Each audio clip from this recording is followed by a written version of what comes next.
up, internet? This your boy Hennessy Youngman, aka the Pharaoh Hennessy, aka Mitt Romney's drug dealer, aka Mr. AKAs. Now today, internet, I want to talk about a very special subject that could make or break your career as an artist. So today, internet, I want to talk about the fine art of the studio visit. Now maybe you're an up-and-coming artist and people with art world clout have begun to take notice of your work, or maybe you just been watching all the episodes of Art Thoughts and shit's really working out for y'all. But basically, eventually, people are going to be interested in your work. They want to come to your studio and see what it is you do when you do the things that you do. So I have some steps for y'all that you can follow in order to get the most out of your studio visits. Y'all ready, internet? Let's go. 1. Have snacks. Now, if I'm going to come to your studio and listen to you talk about memory or dreams or identity or alienation or the cultural significance of animated GIFs or chaos theory or the impact of the internet upon blah, blah, blah, blah, Zizek, Deleuze, Tom Riddle, I'm gonna need a little bit something to eat. And it don't gotta be complicated really. Maybe you can just, have some gummy worms standing by, or some peanuts, some M&Ms or something. Maybe you also could have some Red Bull or 5-Hour Energy, or maybe even some Adderall if you're a particularly unentertaining artist, which a lot of artists are. Or if you really have some initiative and you want to be in that show, then why not get a panini press for your studio and and hook up some quesadillas while I'm sitting there listening to you talk. I mean, who doesn't love a quesadilla? I love quesadillas. 2, don't pretend to be busy. If you set up a studio visit, it doesn't behoove you to be working right up until the visit starts. You know what I'm saying? Unless you're Doc from Back to the Future, ain't no motherfucker that's that busy that they gotta be in a production kerfluffle right up until the studio visit starts. I mean, and I doubt you're really as busy as a time traveler, internet. And if you are, I'm sorry. Working right up until your studio visit starts is just some performative bullshit. You know what I'm saying? It shows that you're trying too hard to look busy. You know what I'm saying? So just chill out, be at ease, and, be yourself. Or be something better than yourself if your true self kind of sucks dick. You know what I'm saying? But just chill out, clear your mind, make yourself a quesadilla, because you're really going to want to focus on your next step, which is 3. Set up an uncomfortable power dynamic for your visitors.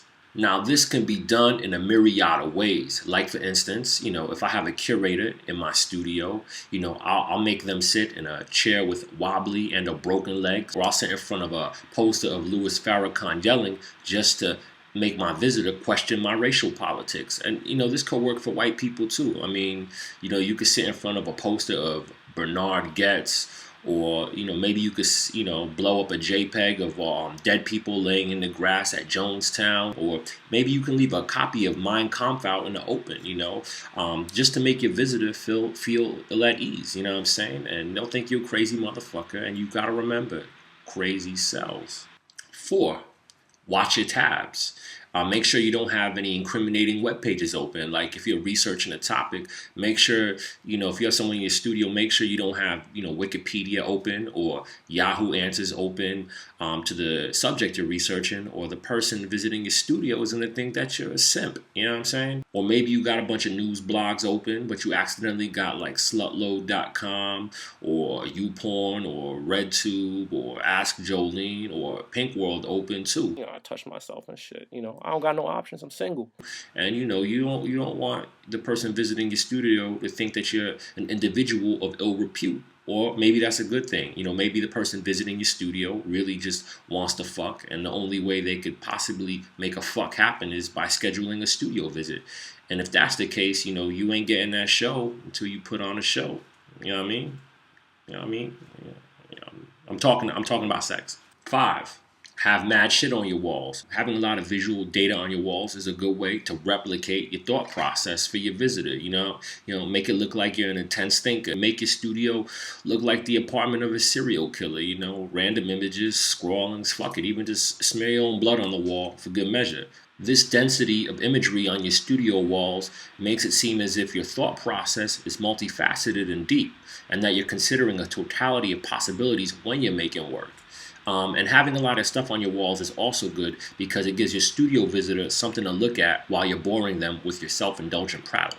So yeah, internet, that's it. Good luck with your studio visits. I hope you get that first solo exhibition. And if you do, make sure that you give me a shout out in your press release. And that's about it, internet.